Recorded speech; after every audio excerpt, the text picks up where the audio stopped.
Hi guys, welcome back to my channel, and today in this video, let's talk about the benefits of reading books. So, if you're a kid, or you used to be a kid, you will realize how many times your parents tell you to read books instead of playing games. And for me, in my case, my parents don't have to tell me because I actually have a great interest for reading books at a very young age. Maybe like 7 or 8 years old, I start reading books as a hobby, and I can read a wide range of genres. Sometimes I prefer reading some kind of fictional or detective books like Conan or comic books as well. But most of the time, I prefer reading something that educational and informative, like books about science or philosophy. I know that it's kind of abstract and really knowledgeable, but believe me, you can learn a lot from them. And to talk more specifically in this video, I will tell you about the benefits of reading books, how it can positively affect your life. And this article I've taken from a website called Healthline. By the way, Healthline is a totally free website that provides a lot of articles and news regarding health and how to adopt a better balanced, or if you want to lose weight or something that related to health or diseases, then check this website out because you'll learn a lot from them. Anyway, so let's get started with the first benefit of reading books. The first is that reading strengthens your brain. A growing body of research indicates that reading literally changes your mind.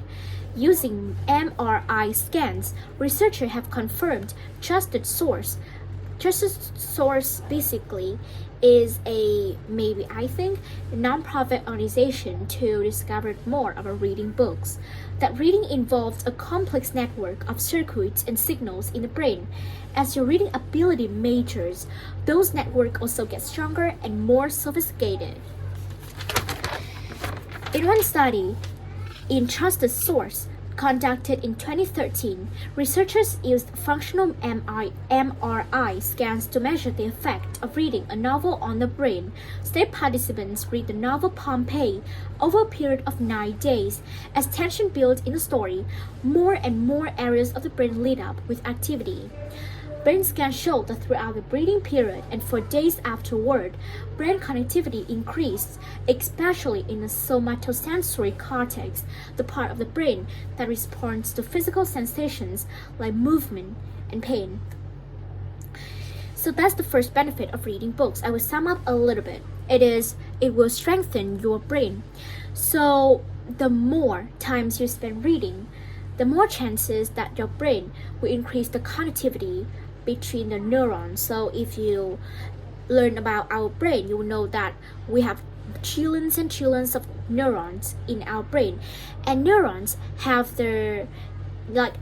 are in charge of transmitting the information and signals throughout the body. And the more you read, you will the more areas of the brain lit up with activity. So the benefit number 2 is increases your ability to be empathized. So if this is a new word for you, empathize means that when you feel touching for someone's poor condition, maybe when you are seeing some beggar on the street, you will feel empathized for them and you took a pity on them. You know what I mean? Yeah, so that's the definition of empathize from your own experience. So let's read. And speaking of sensing pain, research Trusted Source has shown that people who read literacy fiction. So let me just take you for example. If you're Vietnamese and your major is in literature, you will have a chance to expose and immerse yourself in a lot of literacy fiction like Lão Hạt from Nam Cao or Nguyễn Du, written by Nguyễn Kiều. And more specifically, recently we learned about literature, and I have a very fantastic article talking about a very poor farmer back to 1945, which is the culminated period of the Vietnamese War, and it is Lão Hạc from Nam Cao. So if you also want to learn more about Vietnamese culture and how poverty it is back to 1945 in Vietnam, then remember to check this article out, because I definitely really feel empathize with Lão Hạc, which is a very poor farmer who died with pain a lot. You need to read that article in order to understand how pain it is and how that person feelings. Anyway, so when you explore the inner lives of characters in a literacy fiction, for example, I take the Lão Hạc article, and when you read it, you will know more about the inner lives of Lão Hạc character, show a heightened ability to understand the feelings and beliefs of others. Researchers call this ability is the theory of mind, a set of skills essential for building, navigating, and maintaining social relationships. While a single section of reading literacy fiction isn't likely to spark this feeling at first, research has the source show that long-term fiction readers do tend to have a better developed theory of mind. So, for example, if you see that many well-educated children out there, they will take a pity on a lot of people, like beggars or elderly, who need to beg for money on the street. And yeah, I feel like those kids were really well educated. Unlike many teenagers today who feel, I know for some reasons, but I feel like those kids are really nice. Okay, so the third benefit is builds your vocabulary. So reading researchers as far back as 1916 have discussed what's known as the Matthew effect. Trust the source, a term that refers a biblical verse, Matthew 13, divide 12. Whoever has will be given more, and will have an abundance. Whoever does not have, even what they have will be taken from them. The Matthew effect sums up the idea that the rich get richer and the poor get poorer, a concept that applies as much to vocabulary as it does to money or economic or finance. Researchers have found just the source that students who read books regularly, beginning at a young age, gradually develop large vocabularies over time, and vocabulary size can influence many areas of your life, from scores well on standardized tests at school to college admissions and job opportunities. In order to advance your career, if you have more complicated or a wide range of vocabulary to use, maybe on your essay or on a interview with an interviewee. So in 2019 poll conducted by Gankage showed that 69% of employers are looking to hire people with soft skills like the ability to communicate effectively. Reading books is the best way to increase your exposure to new words, learn new words in context. Well, that's definitely really, really true with the fact that we learn new words from reading English novels or news every single day. So I don't know about you, but I do learn a lot of fantastic and a lot of fascinating phrases and collocations and even new vocabulary just simply from reading books or reading news every single day. So you don't need to spend an hour or 2 hours per day reading articles straight if you don't want to. Just read whenever you can reach your hand on. You can read a light novel, you can read children's books, you can read news, it doesn't matter. Just read it and learn new words from them. So that's how reading books can build up your vocabulary level. And now, the fourth benefit helps prevent age-related cognitive decline. The National Institute on Aging recommends reading books and magazines as a way of keeping your mind engaged as you grow older.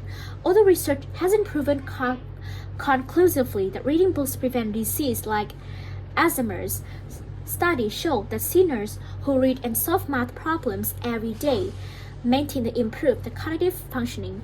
So some math problems such as Sudoku or puzzles are really good for elderly in order to keep their mind engaged and to prevent from aging of your brain. And the earlier you start, the better. A 2013 study conducted by Rush University Medical Center found that people who've engaged in mentally stimulating activities all their lives were less likely to develop the plaques, lessons, and tau protein tangles found in the brains of people with dementia. Dementia is a disease that makes elderly or other type of people usually tend to forget things. And the fifth benefit is reducing stress. Definitely, absolutely, reading books will definitely reduce stress a lot. So for me, whenever I feel like depressed for something, maybe my bad scores or my bad relationship with my friends or something like that, I always tend to read a book. Maybe it is Harry Potter or it is Wonder from Archie Palacio, and I just read it for hours, immerse myself in reading this book for hours, and all of a sudden all my depressions and all of the grumbleness just vanished in the air. So it's really amazing how reading can make me become a better version of myself.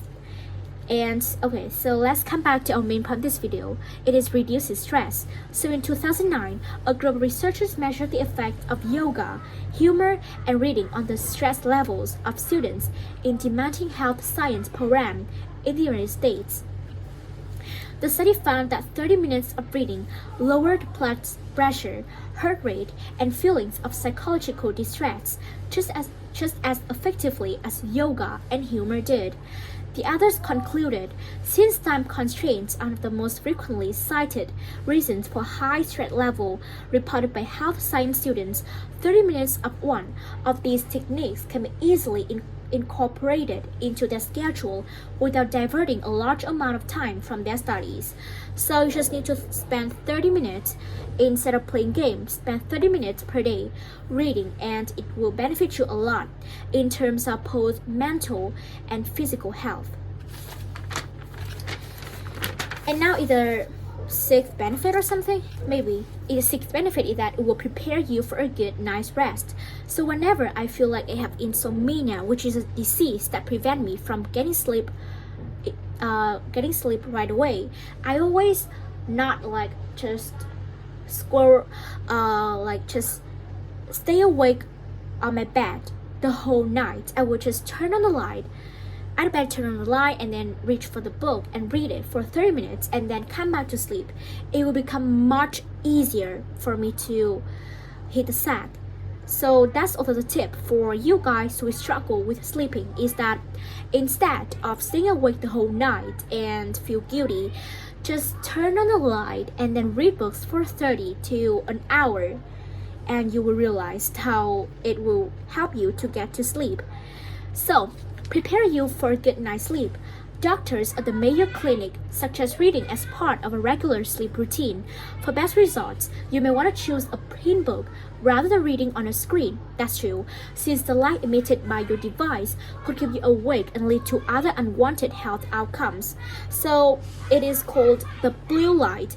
And so it is also a tip, because if you want to get a better sleep, instead of reading it on a device like your phones or your laptops, you'll need to read on a paper book, because the blue light will keep you stay alert the whole night.